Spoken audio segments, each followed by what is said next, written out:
자, 오늘 하나님 주신 말씀 함께 나누겠습니다. 전도서 12장 9절부터 14절까지 말씀입니다. 말씀을 펼쳐주시고요. 오늘 드디어 이제 전도서 말씀이 20번째로 이제 마쳐지게 됩니다.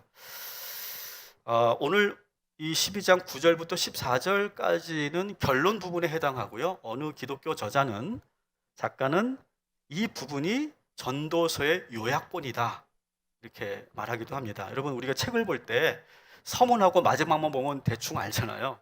그런 것처럼 이 부분만 우리가 제대로 읽어도 전도서가 어떤 책인지, 내용이 어떠했는지를 알 수 있다, 요약본이다, 이렇게 이야기를 합니다.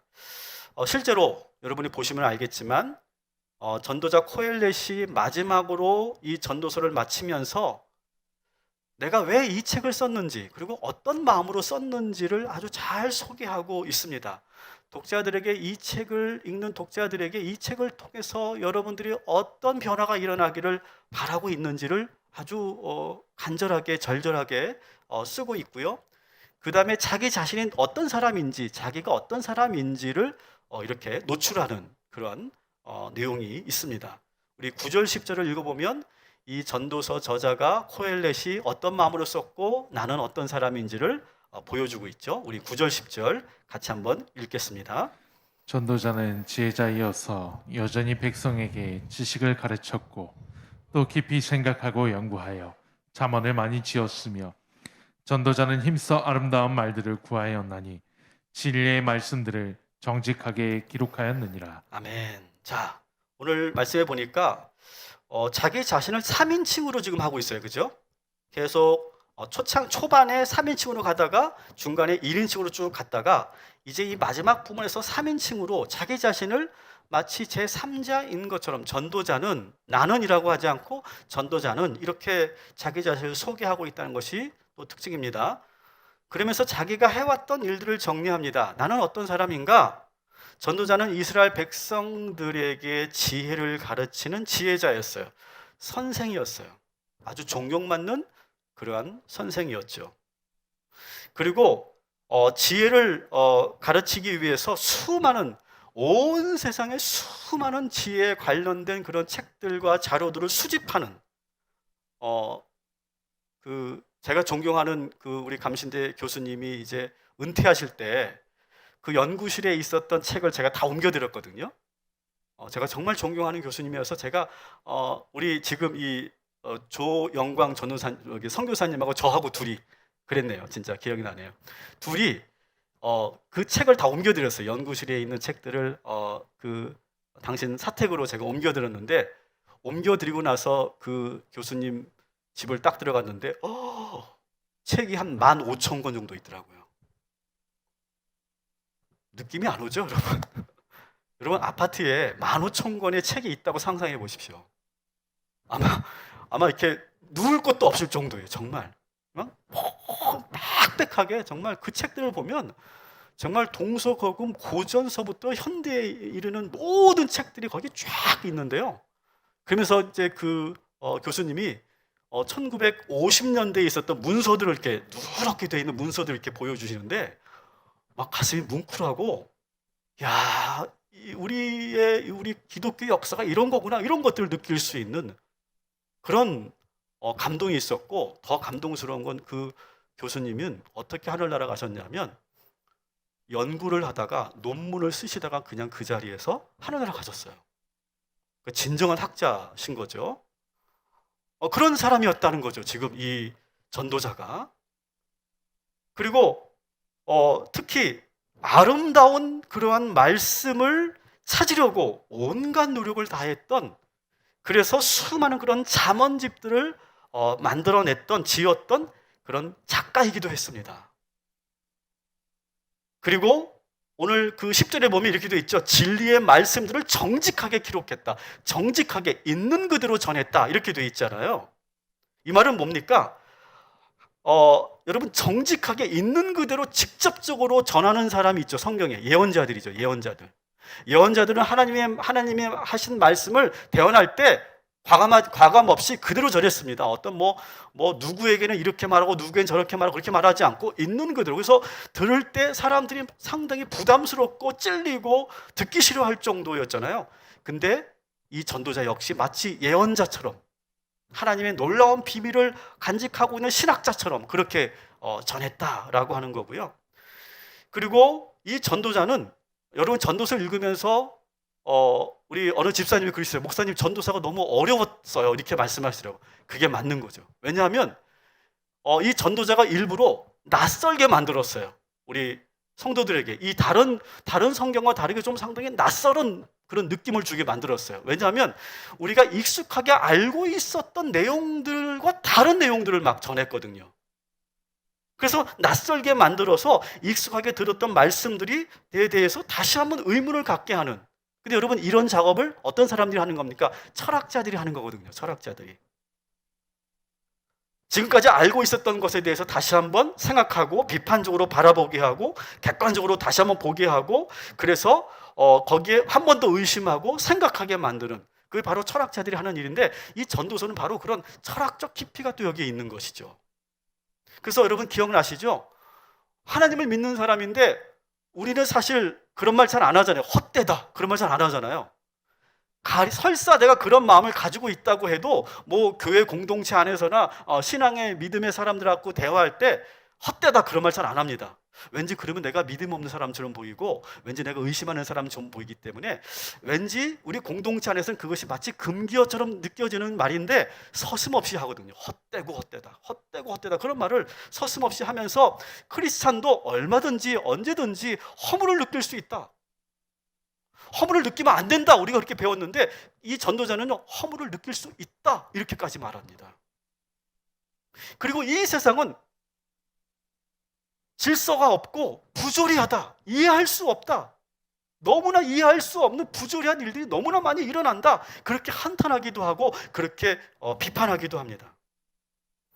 그리고 더 재밌는 거는요, 이 지혜자는요, 지금 보신 것처럼 평생을 지혜를 연구한 사람이에요. 온갖 세상의 다양한 그런 지식의 책들, 지혜의 책들을 다 모아놓은 사람인데 결국 뭐라고 하는지 아세요? 이 지혜 역시 헛되다. 이 지혜의 허무와 그리고 한계를 말하기도 했어요. 그러면서 지금 현재 주어진 삶을 기쁘게 누리고 행복하게 지내라, 이렇게 마치 소확행을 우리에게 말하는 것처럼, 카르페 디엠을 말하는 것처럼 그렇게 얘기도 하기도 했었어요.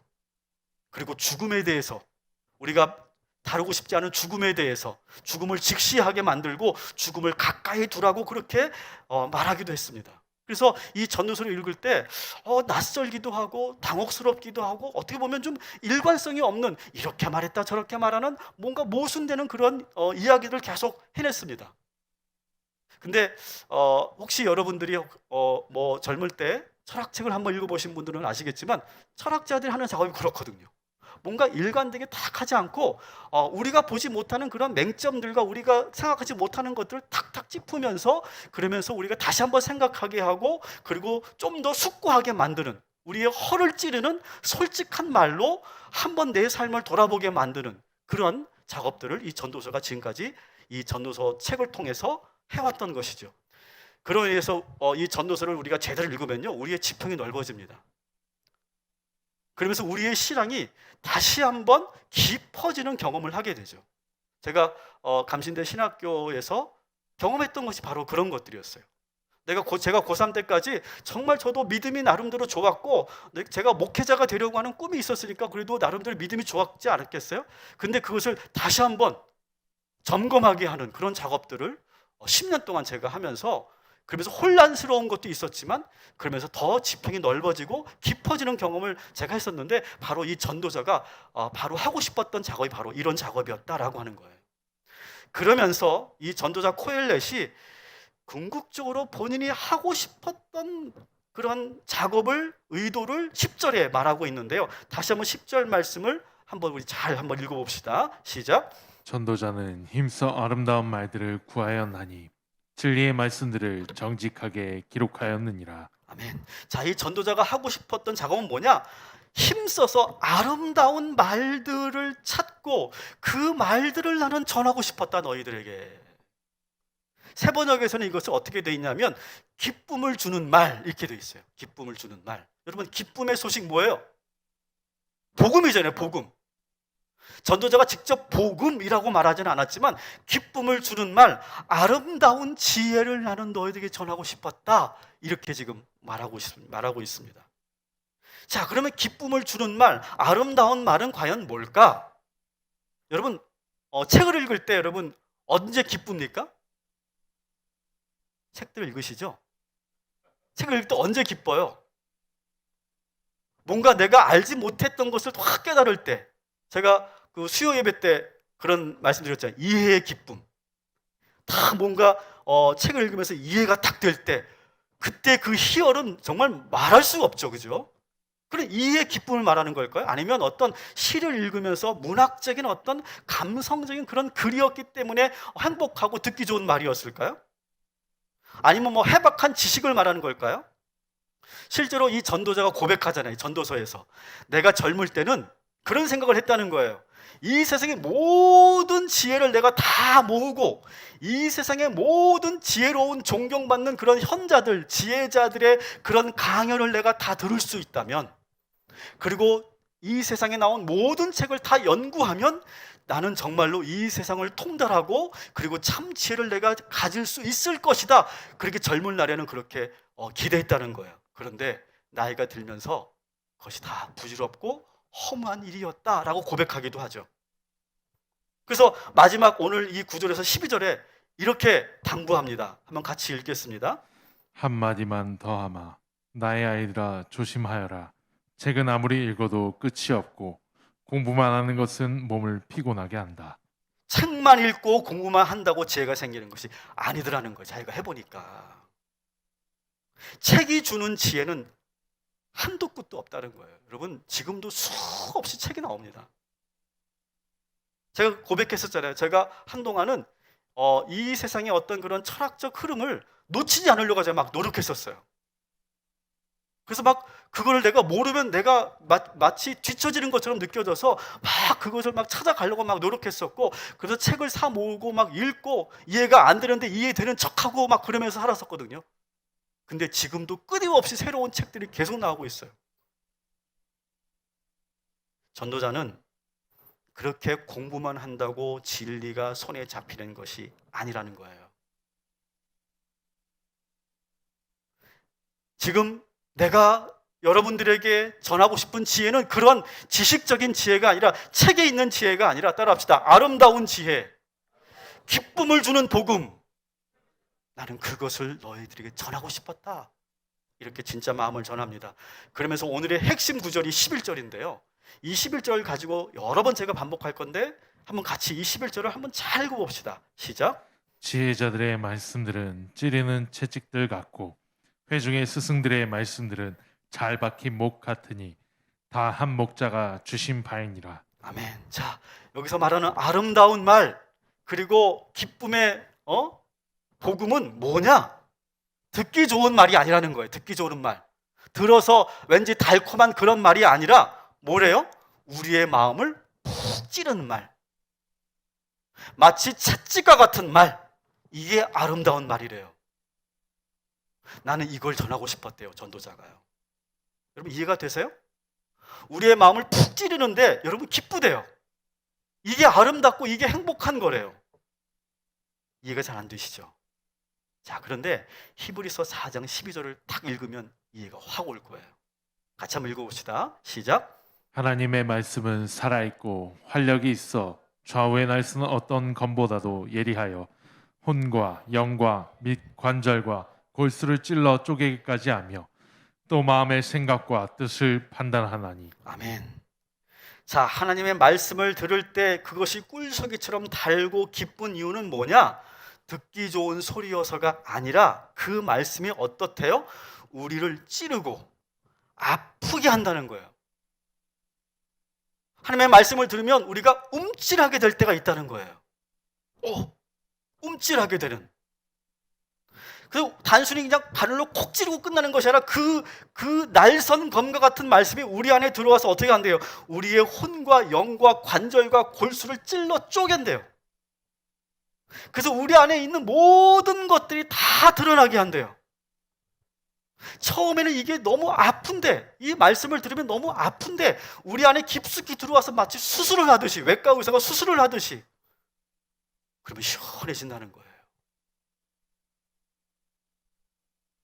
나의 근원적인 문제가 해결된다는 거죠. 제가 초등학교 한 1, 2학년 때인가, 우리 젊은 세대들은 잘 이해 못할 거예요. 종기라는 거 아세요? 종기? 우리 시대는 종기가 참 많이 생겼었어요. 아마 위생의 문제가 있었기 때문에 그랬을 것 같은데, 제가 초등학교 때 엉덩이에 종기가 이렇게 생겨서 테니스 공만하게 부어올랐거든요. 노랗게. 너무 앉지도 못하고 자지도 못하고. 그러면 그때 종기가 나면 뭐 합니까? 뭘 붙이죠? 고약. 이름도 고약해요. 그죠? 생긴 것도 이상해요. 그걸 붙이고 이제 사는데 전혀 안 듣습니다. 웬만한 정말 악성 종기는. 그러니까 이것저것 해도 안 되니까, 그러면 요즘 같으면 다 병원을 가서 짤 텐데 병원도 안 갑니다. 그때는 그냥 그렇게 사는 거예요. 근데 한 번은 저희 아버지가 저를 강제로 눕혀놓고, 엎드려서 눕혀놓고 저를 짓누른 다음에 그 종기를 짜는 거 있죠. 야, 정말 저는 우리 아버지가 진짜 친아버지가 아닌 거라고 생각했어요. 진짜 그걸 짜니까 막 그냥 거기서 막 고름이 팍 터지고 피가 터지고 진물이 나오고. 근데 놀라운 것은 그 다음날 가니까 깨끗하게 나왔어요. 바로 그런 거라는 거죠. 하나님의 말씀은요, 푹 들어와서 우리를 찔러 쪼개서 우리 안에는 곪고 있는 그런 더러운 것들을 완전히 걷어내는 일. 이게 하나님의 말씀이고, 전도자가 말하는 아름다운 말, 기쁨의 복음이라는 것은 바로 그런 것이다. 나는 그거를 너희들에게 전하고 싶었다. 이렇게 말하는 거예요. 그러면서 아주 기가 막힌 말을 또 합니다. 10절에 한번 같이 읽어볼게요. 시작. 하나님의 말씀은 살아있고 활력이 있어 저의 날선 어떤 검보다도 예리하여 혼과 영과 및 관절과 골수를 찔러 쪼개기까지 하며 또 마음의 생각과 뜻을 판단하느니. 그거 말고 12장 10절 거기 보면 이렇게 되어 있어요. 그 말씀이 우리를 찌르는 그런 말이고, 그러면서 따라합시다. 말씀은 잘 박힌 못과 같다. 그런 표현이 있어요. 그러니까 잘 박힌 못, 그죠? 지금 전도자가 전하고 싶었던 말씀은 찌르는 채찍과 같은 말, 그리고 잘 박힌 못과 같은 말이다. 이렇게 말하는 거예요. 다시 정리합니다. 기쁨의 말, 아름다운 말씀이라는 것은 뭐냐? 우리를 찌르는 말, 그리고 아주 잘 박힌 못과 같은 말이다. 이걸 지금 연결해서 우리가 이해해야 된다는 거죠. 여러분, 나무에 못을 박습니다. 그럼 나무에 상처가 나겠죠. 그죠? 마치 그런 것처럼 우리 마음에는 여러 상처들이 있어요. 근데 상처가 무조건 나쁜 건 아니죠. 어떤 상처는요, 어떤 못은요, 우리 안에, 우리 마음에 딱 박혔는데 그게 아주 긍정적인 역할을 할 때가 있어요. 그 상처 때문에 정신이 번쩍 나게 하는 거예요. 야, 내가 계속 이렇게 살면 큰일 나겠다. 정신을 차리게 만들고, 아프지만 그 상처 때문에 내가 다시는 실수하지 말아야지, 다시는 내가 이런 일을 생기지 않게 해야지, 그렇게 깨닫게 하는 말이 있어요. 그래서 그 상처 때문에 우리가 성장하고 변하게 하는 말이 있죠. 그런 상처가 있습니다. 또 주변에서 어떤 사람이 하는 말이 그럴 때가 있어요. 어떤 사람이 한 말이 너무 아파요. 막 그 말 때문에 내가 잠도 이루지 못하고 막 화가 나고 막 어떻게 주체할 수 없는 그런 말이 있는데, 그런데 이게 참 놀라운 것은 그 말을 곱씹고 또 곱씹어 보면 그 말이 맞고, 그 말 때문에 내가 변화되는 그런 경험이 우리에게 또 있죠. 여러분, 이러한 상처와 이러한 말들은 우리를 살리는 말들인 거죠. 전도자는 바로 이러한 잘 박힌 못과 같은 말을 나는 너희들에게 전하고 싶었다라고 하는 거예요. 자, 그런데 더 놀라운 것은 이 모든 말들이, 이 아름다운 말, 우리를 살리고 우리에게 잘 박힌 못과 같은 이 말을 어디서 찾았느냐? 본인이 연구하고 수많은 책들을 보면서 찾아낸 것이 아니라 11절에 보면 이렇게 되어 있어요. 한 목자가 나에게 주셨다. 여기서 말하는 한 목자가 누굽니까? 바로 하나님을 말하는 거죠. 하나님. 이 전도자는요, 처음에는요, 세상의 지식을 통해, 세상의 어떤 지혜자들을 통해 그렇게 지혜를 찾으려고 했지만 그게 다 소용없구나라고 하는 걸 깨닫고 나서 한 목자가 되시는 하나님이 주시는 그러한 우리를 찌르고 우리에게 잘 박힌 목과 같은 그 말씀을 나는 너희들에게 전하고 싶었다라고 하는 것을 지금 계속해서 지금 주장하고 있는 거예요. 하나님이 주셨던 그 진리의 말씀을 사람들에게 전해 주어서 사람들 마음에 그 말씀이 팍 하고 박히도록 하고 싶었다는 거예요. 아주 잘 박힌 모처럼 단단하게 박혀 있어서 하나님 말씀으로 흔들림 없이 살도록 하는 것이죠. 자, 전도자가 오늘 말씀에서 마지막으로 이렇게 못을 박듯이 아주 분명하게 지금 우리들에게 이야기하고 있습니다. 13절, 14절 같이 한번 읽겠습니다. 할 말은 다 하였다. 결론은 이것이다. 하나님을 두려워하여라. 그분이 주신 계명을 지켜라. 이것이 바로 사람이 해야 할 의무다. 하나님은 모든 행위를 심판하신다. 선한 것이든 악한 것이든 모든 은밀한 일을 다 심판하신다. 아멘. 자, 여기 분명하게 못을 받고 있죠. 따라합시다. 하나님을 경외하라. 하나님을 두려워하라. 하나님의 계명을 지켜라. 이 못을 쾅 받고 있는 거예요. 지금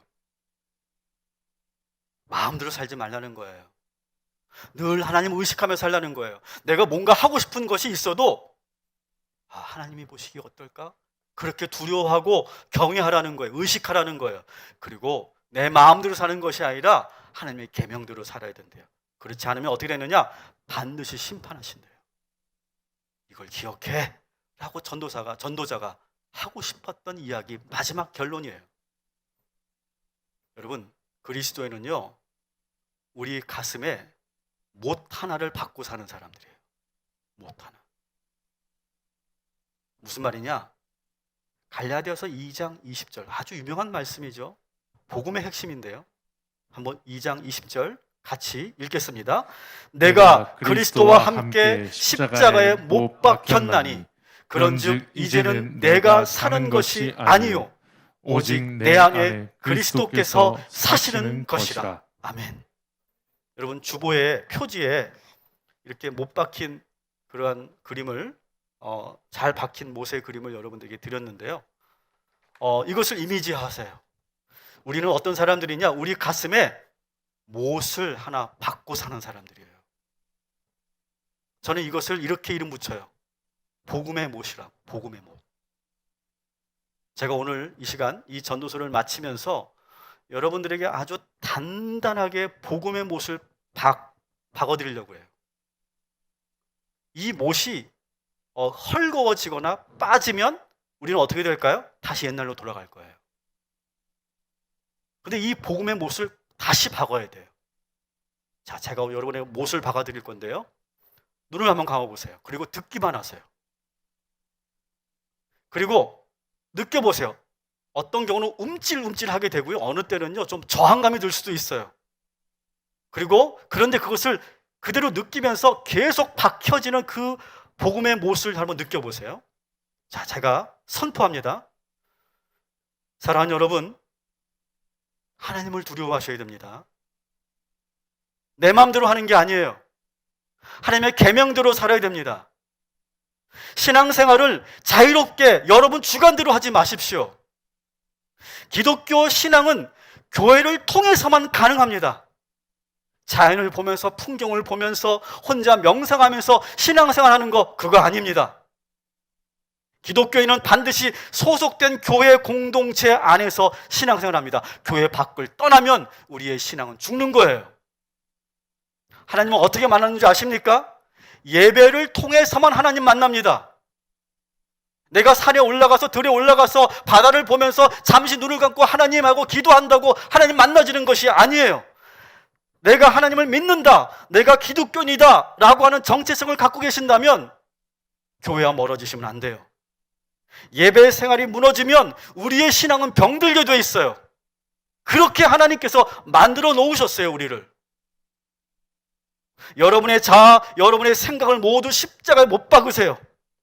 우리는 절대로 의롭지 않습니다. 우리는 연약합니다. 우리는 죄인이에요. 죄인이에요. 그러니 우리는 남을 함부로 정죄하거나 판단할 수 없습니다. 우리는 오직 할 것은 우리의 죄를 하나님 앞에 회개하는 일 뿐이에요. 누가 여러분의 주인입니까? 여러분 안에 누가 살고 있습니까? 내 안에 내가 너무 많지 않습니까? 내 안에 예수 그리스도가 우리의 주인 되셔야 합니다. 이게 복음이에요. 내가 주인이 되면 안 돼요. 그것은 세상의 거짓말인 거예요. 오직 하나님을 믿어야 우리는 구원을 받습니다. 예수 그리스도 아니면 우리는 죽는 거예요. 그리스도와 함께 내가 십자가에 못 박혀 죽어야 합니다. 그래야 나의 자아가 죽고 내가 죽고 내 안에 예수 그리스도께서 들어오셔서 내가 죽고 예수로 살게 되는 거예요. 그게 그리스도인인 거죠. 지금 용서가 안 되는 사람이 있다면 여러분 오늘 이 시간 용서하시기 바랍니다. 내 감정이 풀릴 때까지 기다리는 게 아니에요. 용서하시기 바랍니다. 원수를 사랑하라 하셨습니다. 그 사람이 원수는 진지 않을 거예요. 오히려 그 사람이 사랑하는 사람이고 가까운 사람이기 때문에 오히려 더 용서가 안 될 거예요. 여러분 가슴에 한 번 더 못을 치겠습니다. 사랑하시고 용서하셔야 됩니다. 항상 기뻐하십시오. 쉬지 말고 기도하십시오. 범사에 감사하십시오. 이게 하나님의 뜻입니다. 하나님의 뜻을 실천하지 못하고 있다면 지금 여러분의 영혼은 병들어 있는 거예요. 분을 내어도 죄를 짓지 마세요. 마귀에게 절대로 틈을 보이지 마세요. 여러분 현재 힘드십니까? 기뻐하십시오. 제가 다시 말씀드립니다. 기뻐하십니다. 기쁨을 절대로 마귀에게 빼앗기지 마시고 고난 속에 주시는 하나님의 은혜를 찾으시기 바랍니다. 하나님은 넉넉히 이길 시험밖에 우리에게 주시지 않습니다. 그러니 절대 포기하지 마세요. 죽을 것 같지만 죽지 않습니다. 그 시련 때문에 여러분은 새로워질 겁니다. 이전 것이 지나가고 완전히 새로운 사람으로 변화될 것입니다. 그 시련 때문에. 사랑하는 여러분, 세상에 목숨 걸지 마세요. 우리는 하나님 나라 백성입니다. 우리에게 성공은 돈과 명예와 명성이 아니에요. 우리 그리스도인에게 성공은 뭐냐? 이 세상에서 끝까지 믿음을 지켰느냐 지키지 못했느냐예요. 만일 여러분이 지금 믿음을 지키고 있으면 여러분이 이미 성공한 사람인 줄 믿으시기 바랍니다. 이 세상 조건에 내가 조금 못 미친다고 여러분 실망하지 마시고 절망하지 마시고 자기 자신의 자기감에 빠지지 마세요. 우리가 갈 저 하늘나라 본향을 사모하시고 기다리시기 바랍니다. 아멘. 눈을 뜨세요. 이게 바로 복음의 못이죠. 이게 팍 박혀 있어야 돼요, 항상. 제가 이 복음의 못을 셀 나눔지에 그대로 실어드릴게요. 그래서 그렇게 하세요. 셀 리더가 하시든 돌아가면서 하시든 선포하세요. 눈을 감고 들으세요. 그리고 선포하세요. 계속 그걸 박는 거예요. 혼자 하시는 경우도 제가 이거를 올려드릴 테니까 그걸 계속 읽으세요. 저도 이 말씀을 준비하면서 제가 이 복음의 못을 제가 이렇게 이름 붙여놓고 이렇게 정리한 것을 제가 지금 한 6번, 7번 제가 읽고 있어요. 찔리는 부분이 있어요, 저에게. 들어야 되는 거죠. 그 복음의 못이 우리 안에 확 박혀 있어야 되는 거예요. 그러면 놀라운 변화가 일어나요. 복음은 바로 그런 능력이 있어요. 근데 시간이 지나면 또 느슨해집니다. 또 반복하시기 바랍니다. 이번에 제자훈련 9기를 마칩니다. 12주 동안 저는 정말 행복했어요. 우리 8분의 우리 훈련생들 한 분도 드롭하지 않고 정말 은혜로운 나눔을 나누면서 야, 정말 복음이라는 게 이런 거였구나, 이런 것들을 체험하고 경험하는 그런 시간이었어요. 놀라운 변화들이 일어났습니다, 훈련생들에게. 자, 그런데 이미 제자훈련을 마치신 분들 한번 돌아보세요. 다 잊어버리셨죠? 다시 복음의 못을 박으셔야 돼요. 그리고 선포하시고 다시 단단하게 박으실 때 하나님께서 우리들을 다시 새롭게 변화시켜 주실 줄 믿습니다. 그 못이 빠지면 우리는 옛사람이 돼요. 여러분 잘 아시잖아요. 그게 빠지면 옛사람은 되는 거예요. 세상 사람과 똑같이 되는 거예요. 교회는 다니지만 아무 능력이 없어요. 말씀을 정리합니다. 전도자는 하나님으로부터 온 말씀이 아름답고 우리의 영혼을 기쁘게 한다라고 지금 말하고 있어요. 저는 오늘 이 말씀들이 정말 여러분에게 찔림이 되길 소망합니다. 잘 박힌 못처럼 느껴지길 소망합니다. 전도자는 이것을 아름다운 말씀, 기쁨의 말씀 이렇게 표현했는데 이것을 다윗은 뭐라고 합니까? 꿀송이처럼 달고 다른 말씀, 달고 오묘한 말씀 이렇게 고백하죠. 동일한 말이에요, 이런 것들이. 다윗도 그 말씀이 너무 듣기 좋아서 달달해서가 아니라 그 말씀이 나를 살리니까 푹 들어와서 나를 정신 차리게 하니까 그게 꿀송이처럼 달다고 말하는 거죠. 여러분들에게 드린 이 초콜릿을 한번 준비해 주십시오. 우리 가정에서도 준비된 초콜릿을 여러분 이렇게 하십시다. 우리 가정에서는요 서로 먹여주는 거예요. 여러분 유대인 가정은 그 유대인의 부모는 두루마리 성경에다가 꿀을 발라놨다고 그랬죠. 그래서 그것을 핥거나 그것을 찍어 먹게 했어, 아이들이 기어다니면서. 그래서 하나님의 말씀이 꿀처럼 달달하고 하는 것을 각인시키는 거죠, 어릴 때부터. 그래서 우리가 한번 이것을 실현해 보려고 해요. 자, 초콜릿이나 캔디를 하나 집어서 우리 가족들은 서로 먹여주시고 교회에 계신 분들은 그냥 혼자 여러분 한번 입에 넣어주시기 바랍니다. 그리고 이렇게 축복하세요. 서로 먹여줄 때 따라합시다. 하나님의 말씀은 꿀처럼 달고 오묘합니다. 하나님의 말씀은 우리의 영혼을 기쁘게 합니다. 하나님의 말씀이 우리 마음에 잘 박혀 있습니다. 여러분 이렇게 축복하시면서 여러분 먹여주시고 그 달콤함을 느껴보시기 바랍니다. 오늘 하나님께서 우리들에게 달콤하고 아름다운 그러나 아주 단단하게 박혀있는 못과 같은 복음을 우리에게 들려주셨어요.